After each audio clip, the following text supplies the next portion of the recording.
शेरू, अफसाना निगार सादत हसन मंटो। चीड़ और देवदार के नाहमवार तख्तों का बना हुआ एक छोटा सा मकान था जिसे चौबी झोंपड़ा कहना बजा है। 2 मंजिलें थीं। नीचे भटियार खाना था जहां खाना पकाया और खाया जाता था, और बालाई मंजिल मुसाफिरों की रिहाइश के लिए मखसूस थी। यह मंजिल 2 कमरों पर मुश्तमिल थी। उनमें से एक काफी कुशादा था जिसका दरवाजा सड़क की दूसरी तरफ खुलता था। दूसरा कमरा जो तूलो अर्ज में इससे निस्फ था, भटियार खाने के ऐन ऊपर वाक़ था। ये मैंने कुछ अरसे के लिए किराए पर ले रखा था। चूंकि साथ वाले हलवाई के मकान की साख्त भी बिल्कुल इसी मकान जैसी थी और इन दोनों जगहों के लिए एक ही सीढ़ी बनाई गई थी, इसलिए अक्सर औकात हलवाई की कुतिया अपने घर जाने की बजाय मेरे कमरे में चली आती थी। इस इमारत के तख्तों को आपस में बहुत ही भोंडे तरीके से जोड़ा गया था। पेच बहुत कम इस्तेमाल किए गए थे, शायद इसलिए कि उनको लकड़ी में दाखिल करने में वक्त सर्फ होता है। कीलें कुछ इस बेरब्ती से ठोंकी गई थीं कि मालूम होता था इस मकान को बनाने वाला बिल्कुल अनाड़ी था। कीलों के दरमियान फासला की यकसानी का कोई लिहाज न रखा गया था। जहां हाथ ठहर गया वहीं पर कील एक ही ज़रब में चित कर दी गई। ये भी न देखा गया था कि लकड़ी फट रही है या कील ही बिल्कुल टेढ़ी हो गई है। छत टीन से पाटी हुई थी जिसकी कैंची में चिड़ियों ने घोंसले बना रखे थे। कमरे के बाकी तख्तों की तरह छत की कड़ियां भी रंग और रोगन से बेनियाज थीं। अलबत्ता उन पर कहीं कहीं चिड़ियों की सफेद बीटें सफेदी के छींटों के मानिंद नजर आती थीं। मेरे कमरे में 3 खिड़कियां थीं। दरमियानी खिड़की तूलो अर्ज में दरवाजे के बराबर थी। बाकी 2 खिड़कियां छोटी थीं। उनके किवाड़ों को देखकर मालूम होता था कि मालिक मकान का कभी इरादा था कि उनमें शीशे जड़ाए, पर अब उनकी बजाय टीन के टुकड़े और लकड़ी के मोटे मोटे नाहमवार टुकड़े जड़े थे।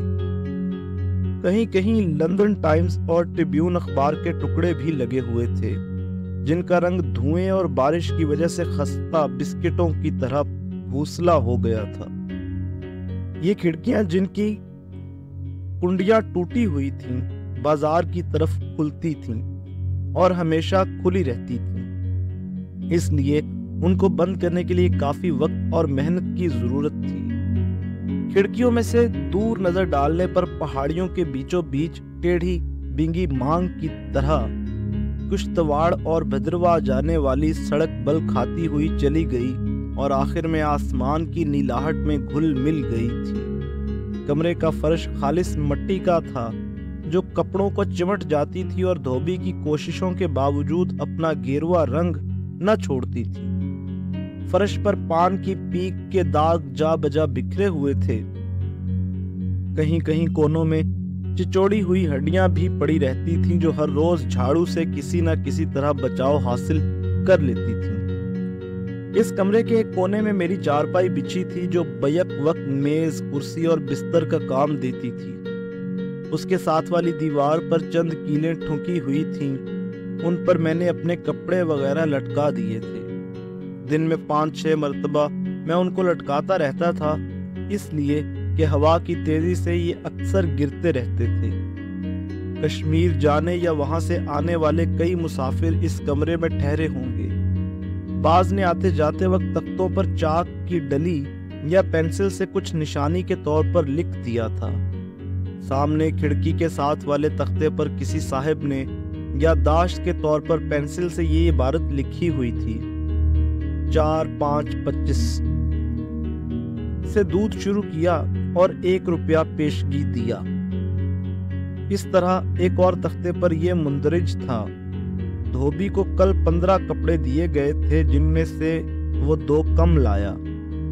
मेरे सिरहाने के करीब एक तख्ते पर यह शेर लिखा था, दरो दीवार पे हसरत से नजर करते हैं, खुश रहो अहले वतन हम तो सफर करते हैं। اس کے نیچے علیم پینٹر لکھا تھا۔ ظاہر ہے کہ یہ نو سیندہ کا نام ہوگا۔ یہی شعر کمرے کے ایک اور تختے پر لکھا تھا، مگر زرد چاک سے۔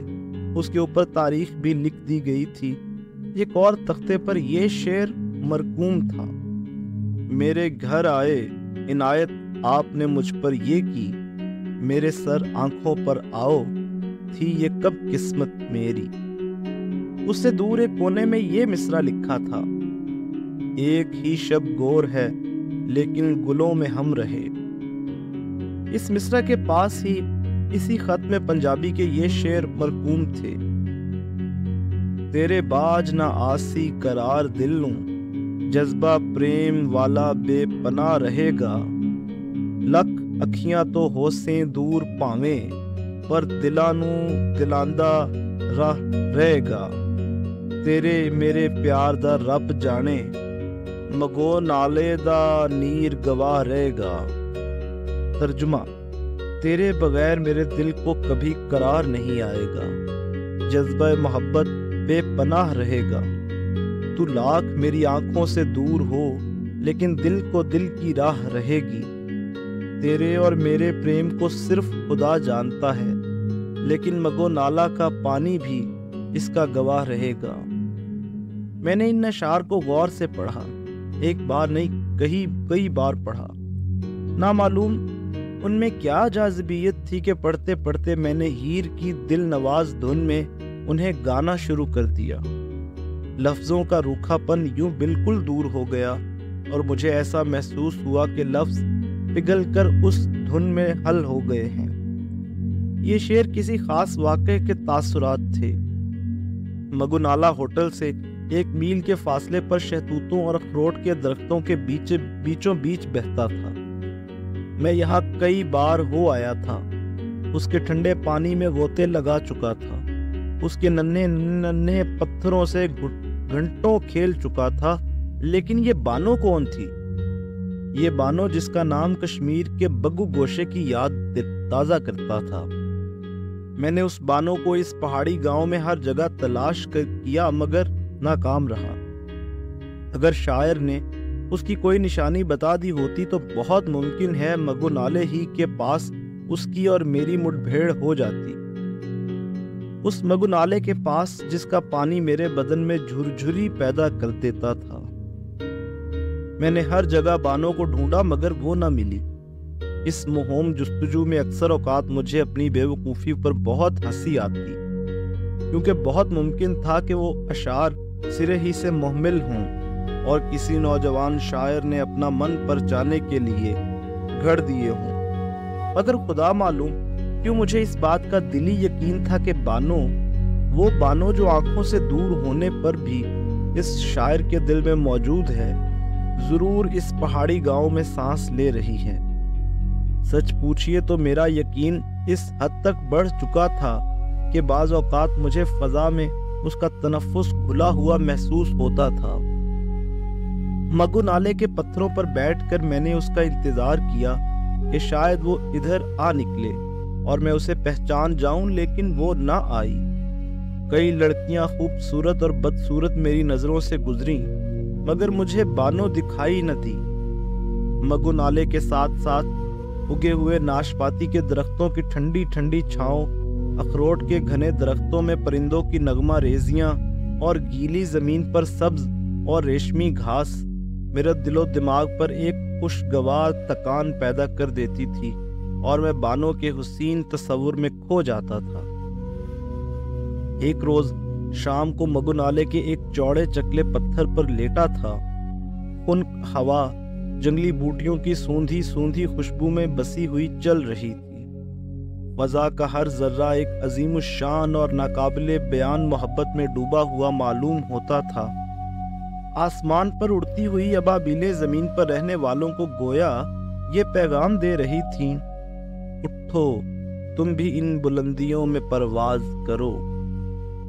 میں نیچر کی ان سحرکاریوں کا لیٹے لیٹے تماشا کر رہا تھا کہ مجھے اپنے پیچھے خشک ٹہنیوں کے ٹوٹنے کی آواز آئی۔ میں نے لیٹے ہی لیٹے مڑ کر دیکھا۔ झाड़ियों के पीछे कोई बैठा खुश्क टहनियां तोड़ रहा था। मैं उठ खड़ा हुआ और स्लीपर पहनकर उस तरफ रवाना हो गया कि देखूं कौन है। एक लड़की थी जो खुश्क लकड़ियों का एक गट्ठा बनाकर बांध रही थी और साथ ही साथ भद्दी और कनसुरी आवाज में माइया गा रही थी। मेरे जी में आई कि आगे बढ़ूं और उसके हाथ पर हाथ रख के कहूं कि खुदा के लिए ना गाओ, लकड़ियों का गट्ठा उठाओ और जाओ, मुझे अजियत पहुंच रही है। लेकिन मुझे ये कहने की जरूरत ना हुई क्योंकि उसने खुद ब खुद गाना बंद कर दिया। गट्ठा उठाने की खातिर जब वो मुड़ी तो मैंने उसे देखा और पहचान लिया। ये वही लड़की थी जो बिटियार खाने के लिए हर रोज शाम को ईंधन लाया करती थी। मामूली शक्ल सूरत थी, हाथ पांव बेहद गलीज थे, सर के बालों में भी काफी मैल जम रहा था। उसने मेरी तरफ देखा और देखकर अपने काम में मशगूल हो गई।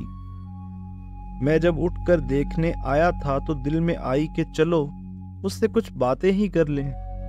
चुनाचे मैंने उससे कहा, ये ईंधन जो तुमने इकट्ठा किया है इसका तुम्हें जुम्मा क्या देगा? जुम्मा इस भटियार खाने के मालिक का नाम था।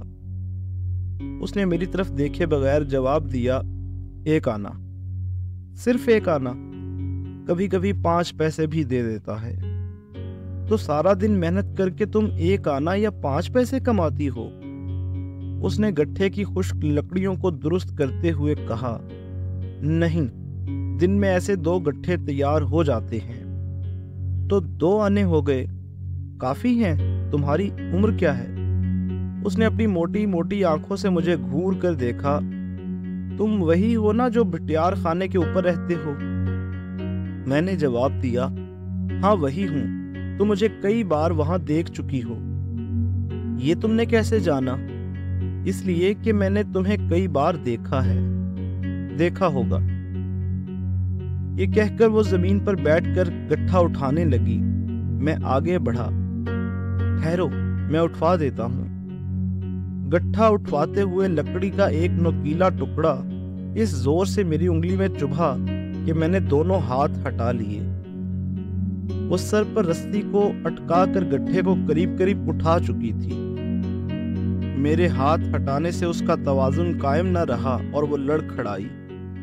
मैंने फौरन उसे थाम लिया। ऐसा करते हुए मेरा हाथ उसकी कमर से लेकर उठे हुए बाजुओं की बगल तक घिसटता चला गया। वो तड़प कर एक तरफ हट गई। सर पर रस्सी को अच्छी तरह जमाने के बाद उसने मेरी तरफ कुछ अजीब नजरों से देखा और चली गई। मेरी उंगली से खून जारी था। मैंने जेब से रुमाल निकालकर उस पर बांधा और मगु नाले की तरफ रवाना हो गया। उस पत्थर पर बैठकर मैंने अपनी जख्मी उंगली को पानी से धोकर साफ किया और उस पर रुमाल बांधकर सोचने लगा, ये भी अच्छी रही। बैठे बिठाए अपनी उंगली लहू लुहान कर ली। खुद ही उठा लेती, मैंने भला ये तकल्लुफ क्यों किया? यहां से मैं अपने होटल, माफ कीजिएगा, भटियार खाने पहुंचा और खाना वाना खाकर अपने कमरे में चला गया। देर तक खाना हजम करने की गरज से कमरे में इधर उधर टहलता रहा। फिर कुछ देर तक लालटेन की अंधी रोशनी में एक वाहियात किताब पढ़ता रहा। सच पूछिए तो इर्द गिर्द हर शय वाहियात थी। लाल मट्टी जो कपड़े के साथ एक दफा लगती थी तो धोबी के पास जाकर भी अलग न होती थी, और वो आपस में निहायत ही भोंडे तरीके पर जोड़े हुए तख्ते और उन पर लिखे हुए गलत अशार और चिचोड़ी हुई हड्डियां जो हर रोज झाड़ू की जद से किसी न किसी तरह बचकर मेरी चारपाई के पास नजर आती थीं। किताब एक तरफ रखकर मैंने लालटेन की तरफ देखा। मुझे उसमें और उस लकड़ियां चुनने वाले में एक गुना मुमासलत नजर आई, क्योंकि लालटेन की चिमनी की तरह उस लड़की का लिबास भी बेहद गलीज था। मुझे उसको बुझाने की जरूरत महसूस न हुई, क्योंकि मैंने सोचा थोड़ी ही देर में धुएं की वजह से ये इस कदर अंधी हो जाएगी कि खुद ब खुद अंधेरा हो जाएगा। खिड़कियां खुद ब खुद बंद हो गई थीं। میں نے ان کو بھی نہ کھولا اور چارپائی پر لیٹ گیا۔ رات کے 9 یا 10 بج چکے تھے۔ سونے ہی والا تھا کہ بازار میں ایک کتا زور سے بھونکا، جیسے اس کی پسلی میں یکا یک درد اٹھ کھڑا ہوا ہے۔ میں نے دل ہی دل میں اس پر لعنتیں بھیجی اور کروٹ بدل کر لیٹ گیا، مگر فوراً ہی نزدیک اور دور سے کئی کتوں کے بھونکنے کی آوازیں آنے لگیں۔ ایک عجیب و غریب سبتک قائم ہو گیا۔ اگر کوئی کتا ایک سر چھیڑتا تو سبتک کے سارے سر فضا میں گونجنے لگتے۔ میری نیند حرام ہو گئی۔ دیر تک میں نے صبر کیا، لیکن مجھ سے نہ رہا گیا، تو میں اٹھا، دوسرے کمرے میں گیا اور اس کا دروازہ کھول کر باہر نکل گیا۔ نیچے بازار میں اترا اور جو پتھر میرے ہاتھ میں آیا مارنا شروع کر دیا۔ 1-2 پتھر کتوں کو لگے، کیونکہ نہایت ہی مکروہ آوازیں بلند ہوئیں۔ میں نے اس کامیابی پر اور زیادہ پتھر پھینکنے شروع کیے۔ دفعتاً کسی انسان کے اف کرنے کی آواز سنائی دی۔ میرا ہاتھ وہیں پتھر بن گیا۔ آواز کسی عورت کی تھی۔ سڑک کے دائیں ہاتھ ڈھلوان تھی۔ ادھر تیز قدمی سے گیا تو میں نے دیکھا کہ نیچے ایک لڑکی دوہری ہو کر کراہ رہی تھی۔ میرے قدموں کی چاپ سن کر وہ کھڑی ہو گئی۔ بدلی کے پیچھے چھپے ہوئے چاند کی دھندلی روشنی میں مجھے اپنے سامنے وہی ایندھن چننے والی لڑکی نظر آئی۔ اس کے ماتھے سے خون نکل رہا تھا۔ مجھے بہت افسوس ہوا کہ میری غفلت کے باعث اسے اتنی تکلیف ہوئی۔ چنانچہ میں نے اس سے کہا، مجھے معاف کر دینا، لیکن تم یہاں کیا کر رہی تھی؟ اس نے جواب دیا، میں اوپر چڑھ رہی تھی۔ رات کو اس وقت تمہیں کیا کام تھا؟ اس نے کرتے کی آستین سے ماتھے کا خون صاف کیا اور کہا، اپنے کتے شیرو کو ڈھونڈ رہی تھی۔ بے اختیار مجھے ہنسی آ گئی اور میں تمام کتوں کا خون کر دینے کا تہیہ کر کے گھر سے نکلا تھا۔ وہ بھی ہنس دی۔ کہاں ہے تمہارا شیرو؟ اللہ جانے کہاں گیا ہے، یوں ہی سارا دن مارا مارا پھرتا ہے۔ تو کیسے تلاش کرو گی؟ یہیں سڑک پر مل جائے گا کہیں۔ میں بھی تمہارے ساتھ اسے تلاش کروں؟ نیند میری آنکھوں سے بالکل اڑ چکی تھی، اس لیے میں نے کہا کہ چلو کچھ دیر شغل رہے گا، لیکن اس نے سر ہلا کر کہا، نہیں، میں اسے آپ ہی ڈھونڈ لوں گی، مجھے معلوم ہے وہ کہاں ہوگا۔ ابھی تو تم کہہ رہی تھی کہ تمہیں کچھ معلوم ہی نہیں۔ میرا خیال ہے کہ تمہارے مکان کے پچھواڑے ہوگا۔ تو چلو، مجھے بھی ادھر ہی جانا ہے، کیونکہ میں پچھلا دروازہ کھول کر باہر نکلا تھا۔ ہم دونوں بٹیار خانے کے پچھواڑے کی جانب روانہ ہوئے۔ ٹھنڈی ٹھنڈی ہوا چل رہی تھی، جو کبھی کبھی بدن پر خوشگوار کپکپی طاری کر دیتی تھی۔ چاند ابھی تک بادل کے پیچھے چھپا ہوا تھا۔ روشنی تھی، مگر بہت ہی دھندلی، جو رات کی خنکی میں بڑی پراسرار معلوم ہوتی تھی۔ جی چاہتا تھا کہ آدمی کمبل اوڑھ کے لیٹ جائے اور اوٹ پٹانگ باتیں سوچے۔ سڑک طے کر کے ہم اوپر چڑھے اور بٹیار خانے کے عقب میں پہنچ گئے۔ وہ میرے آگے تھی۔ ایک دم وہ ٹھٹکی اور منہ پھیر کر عجیب و غریب لہجے میں اس نے کہا، دور دفان ہو نامراد۔ ایک موٹا تازہ کتا نمودار ہوا اور اپنے ساتھ حلوائی کی کتیا کو گھسیٹتا ہوا ہمارے پاس سے گزر گیا۔ دروازہ کھلا تھا۔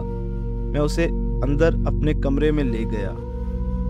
لالٹین کی چمنی ابھی مکمل طور پر سیاہ نہیں ہوئی تھی، کیونکہ ایک کونے سے جو اس کالک سے بچ گیا تھا، تھوڑی تھوڑی روشنی باہر نکل رہی تھی۔ 2-2.5 گھنٹے کے بعد ہم باہر نکلے۔ چاند اب بادل میں سے نکل آیا تھا۔ میں نے دیکھا کہ نیچے سڑک پر اس کا کتا شیرو بڑے سے پتھر کے پاس بیٹھا اپنا بدن صاف کر رہا تھا۔ اس سے کچھ دور حلوائی کی کتیا کھڑی تھی۔ جب وہ جانے لگی تو میں نے اس سے پوچھا، تمہارا نام کیا ہے؟ اس نے جواب دیا، بانو۔ بانو؟ میں اس سے زیادہ کچھ نہ کہہ سکا۔ اب اس نے پوچھا، تمہارا نام کیا ہے؟ میں نے جواب دیا، شیرو۔